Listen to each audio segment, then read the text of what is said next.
Sir hero sir. எங்க sir? Hi sir. Hi, வந்ததுக்கு எல்லாருக்கும் ரொம்ப நன்றி. Thank you so much.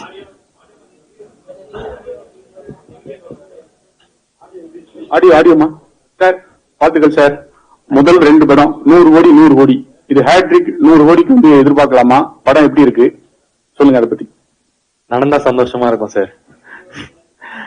கண்டிப்பா படம் நல்லா வந்திருக்கு. இங்க எல்லாருக்கும் நம்பிக்கை இருக்கு. ரொம்ப ஜாலியான படம், ஃபேமிலி எல்லாம் சேர்ந்து பார்க்கக்கூடிய படம். ஸோ தீபாவளியும் வருது, ஒரு செலிப்ரேட்டரி மூட்ல இருக்கும். ஸோ நல்லது நடக்கும்னு நினைக்கிறேன். சோ ஒரே டைம்ல வந்து 2 மூவி இல்லையா, எல்ஐகே அண்ட் டியூட் 2 படமும் போயிட்டே இருந்துச்சு. பிளஸ் ரிலீஸ் ஆல்சோ வந்து கிளாஷ் ஆகிற மாதிரிலாம் இருந்துட்டே இருந்துச்சு.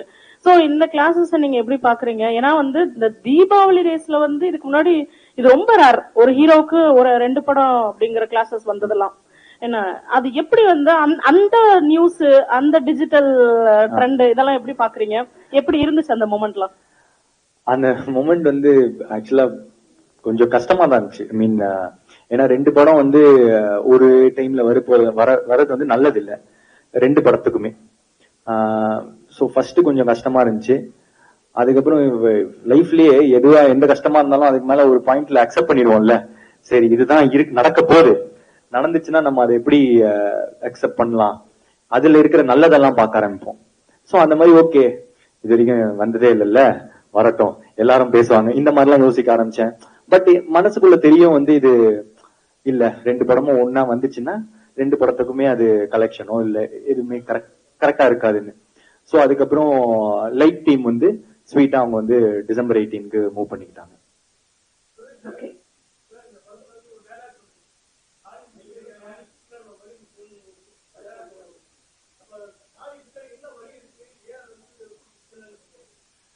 சார் என்னன்னா, இப்போ ஒரு கல்யாணம் பண்ணிட்ட பிறகு அதுக்கப்புறம் அந்த குடும்பத்துல நிறைய பிரச்சனை இருக்கலாம் சார். ஃபார் எக்ஸாம்பிள் டவுரி பிரச்சனையோ, இல்ல அந்த கணவர் வந்து மனைவியை வந்து அடிக்கிறதாவோ, இல்ல இப்பெல்லாம் மனைவியும் அடிக்கிறாங்க. சோ அதனால இந்த மாதிரி எது ஒரு அபியூசிவ் ரிலேஷன்ஷிப்போ,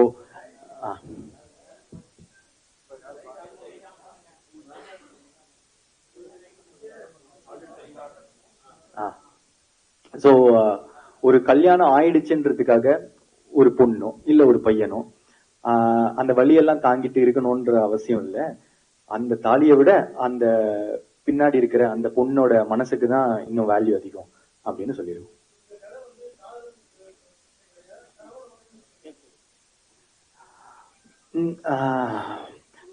கணவன் மனைவிக்குள்ளயும் காதல் இருக்கும்ல, சோ 2மே வச்சுக்கலாம். நிறைய நிறைய ரிலேஷன்ஷிப் இருக்கும் சார். பையன் மாமா பொண்ணு, அதுக்கப்புறம் பையன் மாமா அம்மா பையன், இதை பத்தின எல்லாத்தோட சேர்த்துன கதை. ஆமா, அதை தாண்டி இன்னும் ஒரு ஸ்ட்ராங்கான சோசியல் மெசேஜ்லாம் கூட இருக்கு. இப்போ இந்த டைமுக்கு ஒரு ரொம்ப முக்கியமான ஒரு இஷ்யூவா இருக்கும், அதை பேசியிருக்காரு டைரக்டர்.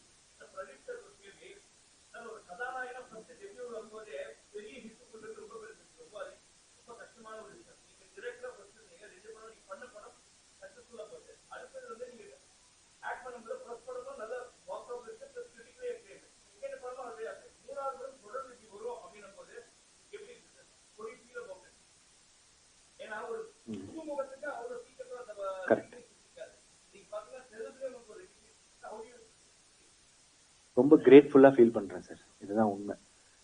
எல்லாருக்கும் நடக்கிறது இல்ல. அது நமக்கு நடக்கும் போது சில நேரத்துல வந்து உட்காந்து யோசிக்க வேண்டியதா இருக்கு, ஏன் நடக்குது, எதுக்கு நடக்குது.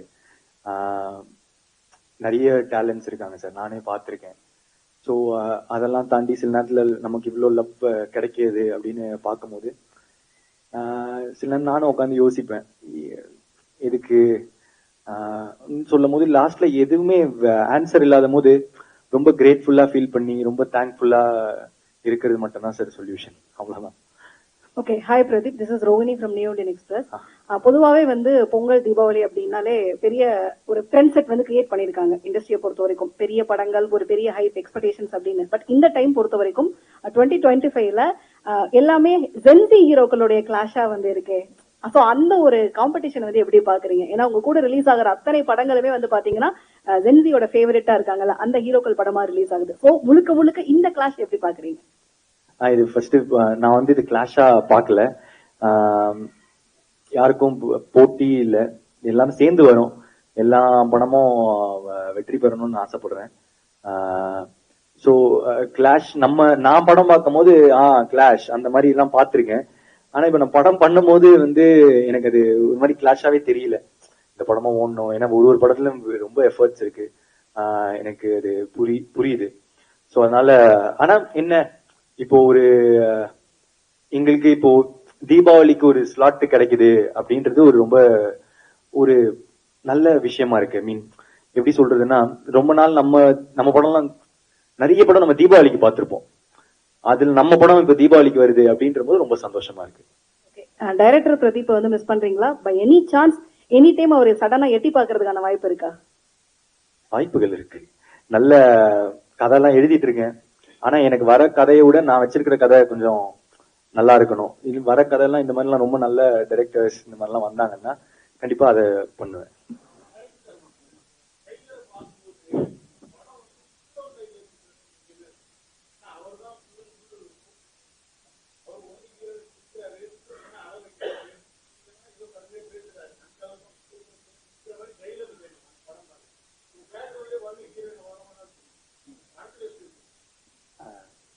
எல்லாருக்கும் வணக்கம். படத்துல பாத்தீங்கன்னா ட்ரெய்லர்ல நீங்க சோசியல் மீடியாவோ இல்ல எதையோ நீங்க தேடினீங்கன்னா எண்ட்ல வர்ற அந்த அலையவ கொலையவ போர்ஷன் வந்துட்டு ரொம்ப நல்லா ஹிட் ஆச்சு. அதுல அவங்க தண்ணியோட இருக்கிற அந்த போர்ஷன் வந்துட்டு ரொம்ப நல்லா போச்சு. அது அவங்களுக்கான ஒரு பிரசன்டேஷனா தான் இன்டென்ட் பண்ணி தான் அந்த ஷார்ட்டை முடிச்சது. அங்க முடிக்கணும்ன்ற இன்டென்ஷன்ல வந்துட்டு ஹீரோயினுக்கும் இம்பார்ட்டன்ஸ் கொடுக்கணும்ன்றது இருக்கு. அதை தாண்டி இங்க ஏன் இல்ல அங்க ஏன் இல்லைன்னா அதுக்கு காரணம் இல்லை, ஓவராலா இருக்கான்னா இருக்கு. பிரதீப் சார், பிரதீப் சார், இந்த இந்த படத்துல நீங்களும் ஸ்கிரிப்ட் பண்ணிருக்கீங்கன்னு கேள்விப்பட்டோம். சுத்தமா இல்ல, ஒரு சீன் கூட இல்ல. இந்த தாடி வச்சு எப்போதுமே நடிக்கிறீங்க, தாடி இல்லாம எப்பயாச்சும் நடிப்பீங்களா? நடிக்கலாம் சார். இது என்னன்னா தாடி எடுத்தா ரொம்ப கொஞ்சம் சின்ன பையன் மாதிரி இருக்கேன்னு ஃபீல் பண்றாரு. இருக்குமே, ஹீரோ மாதிரி தானே இருக்கும். ஆமா சார். அடுத்த படத்துல ட்ரை பண்ணுங்க. சரிங்க சார். சார், ப்ரொடியூசர் சார், இந்த படம் தமிழ் படம் எப்படி இருக்கு? தெலுங்குல ஈஸியா இருக்கா? தமிழ் டெக்னீஷியன் எல்லாம் எப்படி பண்றாங்க? அடுத்த ரஜினியை வச்சு நீங்க பண்றதா இங்க ஒரு ரூமர் இருக்கு, அது உண்மையா?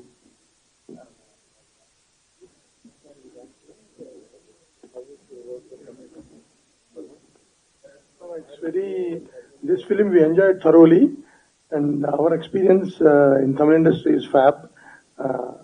Our first film is Good, Bad, Ugly, and we can't expect any better launch than that. And this team is we can do any number of films with this kind of team, and we are so happy. And Sir, Pradeep sir.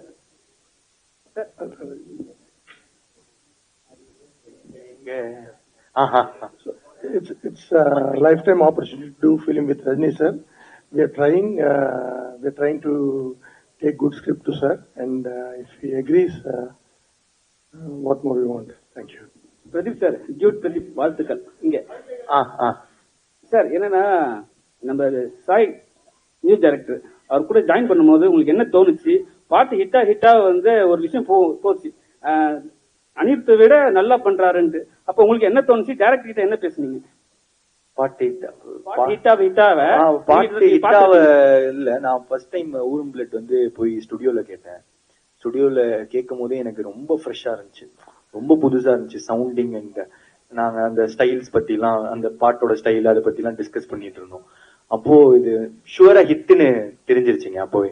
So அந்த பாட்டோட result வரும்போது நாங்க ரொம்ப பெருசா பேசிக்கல, ஏன்னா நாங்க எதிர்பார்த்ததுதான் அது. பிரதீப் சரிங்க சார், பிரதீப் சரிங்க. Thank you sir, thank you so much.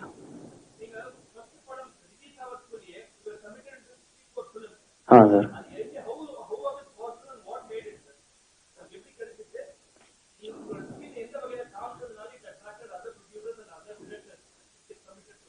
நான் வந்து ஒரு thank you sir, thank you for the wishes first. And நான் வந்து ஒரு 3 பாட்டு பண்ணியிருந்தேன் இண்டிபெண்டன்ட், கத்தி சேர ஆசை கூட, சித்திரபுத்திரி. ஸோ அதை பார்த்துட்டு வந்தாங்க. அண்ட் முக்கியமா ஒரு டெபியூட்டன் நம்பி இவ்வளவு பெரிய ப்ரொடியூசர்ஸ் வரும்போது அப்ப நம்மளுக்கு தெரியல, நம்மள நம்பி இத்தனை ப்ரொடியூசர்ஸ் வராங்க, இத்தனை டைரக்டர் வராங்கன்னா நம்மள சாட்டிஸ்ஃபை பண்ண இல்ல, நம்ம கிட்ட ஏதோ ஒன்று பிடிச்சிருக்கு, அதை நம்ம நல்லா டெலிவர் பண்ணுவோம் நம்பி வராங்க. ஸோ அதை நல்லா பண்ணியிருக்கேன்னு நினைக்கிறேன். உங்களுக்கு பிடிச்சதுன்னா ரொம்ப சந்தோஷம். Thank you sir. பிரதீப் சார், இங்க தமிழ் சினிமாவோட ரஜினி சாருக்கு ஒரு பேர் இருக்கு, அவர் ஃபார்முலா பிரேக் பண்ணாரு அப்படிங்கிற மாதிரி ஒரு விஷயம் இருக்கு இல்லையா? சோ இப்ப ரீசெண்டா பிக் பாஸ்ல வந்து நாகார்ஜுன சார் ரஜினி சார் தனுஷ் கூட உங்களுக்கு கம்பேர் பண்ணி பேசியிருந்தாரு. சோ அதை பத்தி என்ன நினைக்கிறீங்க? ரொம்ப சந்தோஷமா இருந்துச்சு சார். ஏன்னா நாகார்ஜுனா சார் மாதிரி ஒரு பெரிய ஹீரோ வந்து அந்த ஒப்பிட்டு பேசும்போது உண்மையாலே ரொம்ப சந்தோஷமா இருந்துச்சு. இல்ல அந்த ஃபார்முலா நீங்க பிரேக் பண்ணிட்டீங்கன்னு நினைக்கிறீங்களா? ஃபார்முலானா என்ன சார்? அதாவது அது ஃபார்முலா நான் சொன்னாரு அந்த டைம் வந்த அவர் வந்த பிறகு ஒரு சினிமாவே கொஞ்சம் மாறிச்சு, அந்த ஒண்ணு மாத்துனாங்க. அந்த மாதிரி ஒரு ஒரு ஜெனரேஷன்ல இப்போ உங்களை நான் அப்படி பாக்குறேன் அப்படின்னு சொன்னாரு. அந்த மாதிரி நான் நினைக்கிறேன், அவரு நினைக்கிறாரு, அதுக்கு நான் சந்தோஷப்படுறேன் சார். Thank you sir.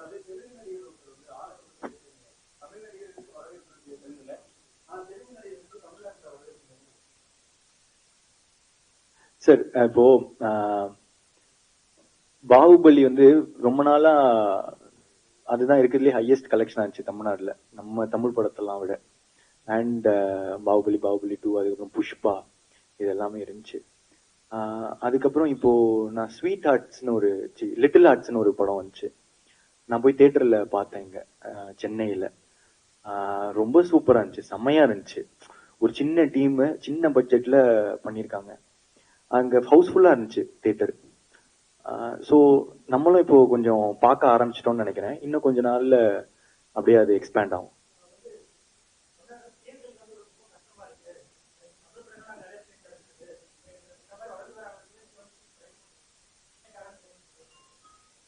அதான் சார், இப்போ லிட்டில் ஆர்ட்ஸ் வந்து ஒரு சின்ன படம் தான்.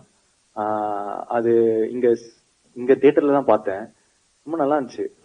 ஸோ கொஞ்சம் கொஞ்சமா நம்மளும் ஓபன் ஆயிட்டு இருக்கோம். ஸோ நம்மளும் கன்சியூம் பண்ணுவோம்னு நினைக்கிறேன். Hello Mamitha, Shalini here. Hi, welcome back to Tamil cinema again. Thank you so much. Okay, so உங்க கேரக்டர் பத்தி சொல்லுங்க. ஸோ பிஹைண்ட் த ஒரு பப்ளிக் கேர்ளுக்கு பிஹைண்ட்ல வந்து ஒரு பெரிய எமோஷன் இருக்க மாதிரி இருக்கு சீன்ஸ் எல்லாம் பார்க்கும்போது ட்ரைலர்ஸ்ல. ஸோ உங்க கேரக்டர்? டூட்ல என்னோட கேரக்டர் நேம் வந்து குரல். So like her name, like she is very vocal about her emotions. She is true to her emotions அப்படின்னு சொல்லலாம். And she is someone who genuinely cares about others. So எனக்கு வந்து குரல் is one of my favorite characters and I hope you'll all like her. Okay, இது வந்து உங்களுடைய 2வது தமிழ் படம். பட் இது ரிலீஸ்க்கு முன்னாடியே இவ்ளோ பெரிய ரெட் கார்பெட் வந்து தமிழ் மக்கள் கிட்ட உங்களுக்கு கிடைச்சிருக்கிறத எப்படி பாக்குறீங்க? ஏன்னா சோசியல் மீடியால எல்லாத்துலயுமே வந்து மமிதாவை வந்து செலிப்ரேட் பண்றாங்கல்ல, இதை எப்படி பாக்குறீங்க? ஐயோ, எனக்கு ரொம்ப கிரேட்ஃபுல்லா இருந்துச்சு. பிகாஸ் நான் நடிச்சது வந்துட்டு ஒரு மலையாளம் படம். அண்ட் அது வந்துட்டு எல்லாருமே இங்க தமிழ்நாட்டிலையும் Telugu language also got a big எப்படி சொல்றது ரிசெப்ஷன் சத்தியம் பண்ண. I mean to be very honest. அப்போ மீ அது எனக்கு வந்துட்டு ஒரு பெரிய விசிபிலிட்டி கிடைச்சிச்சு. Sorry if my Tamil is very wrong. But அதான் அப்போ அந்த பிரேமலுக்காக எனக்கு இங்க வந்துட்டு I am getting awards for it. So அந்த அன்பு பார்க்கும்போது எனக்கு ரொம்ப கிரேட்ஃபுல்லா இருக்கு. பிரதீப் சார், நீங்க முதல்ல நடிக்க வரும்போது நீங்க எப்படி நடிப்பீங்க, திறமை என்ன நிறைய தெரியாது. இந்த மாதிரி ஒரு காலேஜ் ஃபங்க்ஷன்லயே இந்த பாடி ஷேமிங் கேள்வி பண்ணாங்க. அதுக்கப்புறம் 2 படம் பெரிய ஹிட் கொடுத்தீங்க, 100 கோடி. இப்ப கூட ஒரு சமீபத்துல ஒரு பிரஸ் மீட்ல வந்து அந்த உடல் ரீதியா வந்து நிறைய கொஸ்டின் பண்ணுவாங்க. அந்த மாதிரி கேள்விகளை எப்படி எதிர்கொள்றீங்க, அவங்களுக்கு என்ன பதில் சொல்ல நினைக்கிறீங்க? ஒண்ணுமே இல்ல சார், எனக்கு பெருசா அஃபெக்ட் பண்றது இல்ல. எனக்கு முன்னாடி இவ்வளவு லவ் இருக்கும் போது நான் ஏன் சார் அதை பத்தி எல்லாம் யோசிக்கணும்? எதுவுமே சரியா ஒர்க் அவுட் ஆகல, அதுக்கப்புறம் இந்த மாதிரி எல்லாம் ஒண்ணு நடக்குதுன்னா அப்போ உட்காந்து யோசிக்கலாம்.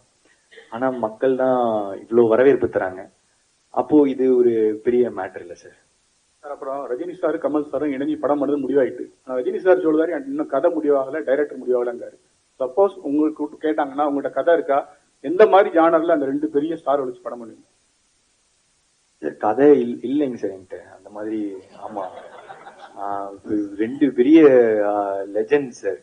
அவங்க ரெண்டு பேரும் சேர்த்து கனவுல கூட யோசிச்சிருக்க மாட்டோம். சும்மா ஜாலியா வீட்டுல இருக்கும் போதெல்லாம் யோசிப்போம், ரஜினி சார் இப்படி ஒரு கதை இல்ல அந்த மாதிரிலாம். இந்த ரஜினி சாரும் கமல் சாரையும் சேர்த்து வச்சு ஒரு கதையை நம்ம அந்த மாதிரிலாம் அந்த மாதிரி யோசிச்சு அந்த மாதிரி ஒரு கதை பண்ணது இல்ல.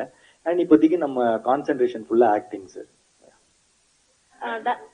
One second director sir, actually இந்த கொஸ்டினோட இன்னொரு வெர்ஷன் நம்மளோட மீட்ல நீங்க ஒண்ணு சொன்னீங்க, ஒருவேளை ரஜினி சார் எனக்கு ஒரு 30 இயர்ஸ்ல வந்து கால் ஷீட் கொடுத்திருந்தா எப்படி ஒரு கதை பண்ணிருப்பனோ அப்படிதான் இந்த கதையை நான் எழுதுனேன் அப்படின்னு சொன்னீங்க. இல்ல திருத்தம், கால் ஷீட் கொடுத்திருந்தா இல்ல, கொடுத்தாலும் கொடுக்கலனாலும் நான் அவர் நினைச்சு எழுதினேன், அவ்வளவுதான். இப்போ வந்துட்டு எனக்கு தெரியும், அது அதுக்கப்புறம் நிறைய இடத்துல பார்த்தேன்.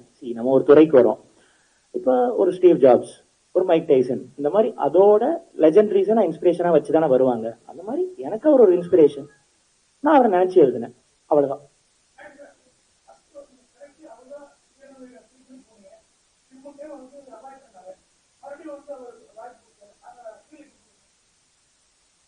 கேள்வி புரியல.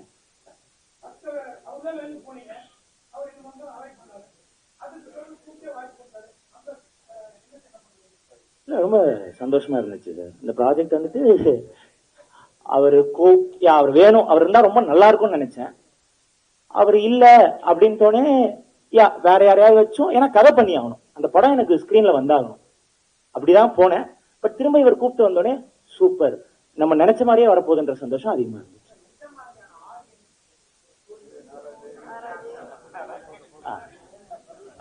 சார் இது வந்துட்டு ஜென்சி படமானா ஆமாம் தான், ஆனா அது ஜென்சி படம் மட்டும் இல்ல, ஃபேமிலி ஆடியன்ஸ்ல இருந்து எல்லாருக்குமே ரொம்ப கனெக்ட் ஆகக்கூடிய ஒரு படமா இருக்கும். அண்ட் இது வந்துட்டு யாரோ கேட்டிருந்தாங்க காதல் படமா லவ் பிலிமா அப்படி இப்படின்ட்டு. இது லவ் பிலிம் தான். It talks about right to love. Okay, சாயபயங்கர் ஒரு கேள்வி. எந்த அளவுக்கு வந்து உங்களோட மியூசிக் வந்து செலிப்ரேட் பண்ணப்படுதோ சேம் அதே டைம் வந்து நிறைய நெகட்டிவிட்டி அண்ட் ட்ரால்ஸும் உங்களை சுத்தி வந்து சரௌண்ட் ஆயிருக்குல்ல, அதெல்லாம் எப்படி ஹேண்டில் பண்றீங்க? ஆல்ரெடி சொல்லியிருந்தேன், நான் ட்விட்டர்லயும் இன்ஸ்டாலையும் பெருசா இல்லைன்னு. அது ஒண்ணு இருந்தாலே அது அந்த ஒரு ஹேபிட் இருந்தாலே போறேன் நினைக்கிறேன் இது ரெண்டுத்துல இருந்தும் தப்பிக்கிறதுக்கு. நான் மோஸ்டா ஸ்டுடியோல தான் இருப்பேன். I don't even normally also like சும்மா கூட வெளில எப்பயுமே போக மாட்டேன், என் டைரக்டருக்கு தெரியும் என்னை பத்தி. ஸோ அதனால வந்து I have fun making music and that gives me so much high. So நான் எனக்கு பிடிச்சிருக்குன்னு நான் ஜாலியா பண்றேன். நான் வந்து இன்னொருத்தருக்கு பிடிக்கணும் கண்டிப்பா, அந்த ஆசை இருக்கு, ஆனா கன்வின்ஸ் பண்றதுக்கு நான் பண்ணல. ஸோ அதனால நான் ஜாலியா எனக்கு பிடிச்சதை பண்றேன் அண்ட் மக்கள் அதுக்கு ரொம்ப நல்லா சப்போர்ட் பண்ணி விஷஸ் கொடுத்துட்டு இருக்காங்க. நீங்க நீங்க யோசிச்சு பார்த்துருப்பீங்களா? இல்ல நானோட யோசிச்சு பார்த்ததே கிடையாது இந்த மாதிரி ஒரு லான்ச் கிடைக்கும்னு. ஸோ அதனால எல்லாமே பை காட்ஸ் கிரேஸ் தான். ரஜி சார், இங்க சார் நீங்க சொல்றதெல்லாம் வெற்றியா இருக்குது. ஸோ வந்து நீங்க எது தொட்டாலும் 100 கோடி கலெக்ஷன் வருது. அதனால வந்து உங்களை வந்து சரியா அப்ரோச் பண்ண முடியல, டைரக்டர் கேக்குறாங்க, அதிக சம்பளம் வாங்குறேன்னு சொல்லிட்டு ஒரு விஷயம் போயிட்டு இருக்கு. அதை பத்தி உங்களுக்கு பதில்? இல்ல அப்ரோச் பண்றது வந்து அப்ரோச் பண்ண முடியல, இல்ல அதிக சம்பளம் வாங்குறதுனால அப்ரோச் பண்ண முடியலையா? அதிக சம்பளம்னாலயா? டைரக்டர் அப்ரோச் பண்ண மாட்டாங்க சார். அதிக சம்பளம் அந்த மேட்டர் ஒண்ணு வராது. ப்ரொடியூசர்ஸ் அந்த ஏரியா தான். எனக்கு அந்த மாதிரி ஒண்ணு இதுவே இல்லை சார். நான் தொடர்ந்து ரொம்ப எனக்கு சம்பளம் கொடுக்கற இதெல்லாம் ரொம்ப கம்மி சார். இவங்களுக்குலாம் இவங்க ரொம்ப பெரிய ப்ரொடியூசர். ஸோ இவங்களோ இல்ல நான் பண்ண ஏஜிஎஸோ அதெல்லாம் வந்து ஒரு மேட்டரும் இருக்காது சார். அந்த மாதிரி இல்லைன்னு நினைக்கிறேன். வதந்தி. Thank you sir, thank you. நன்றி.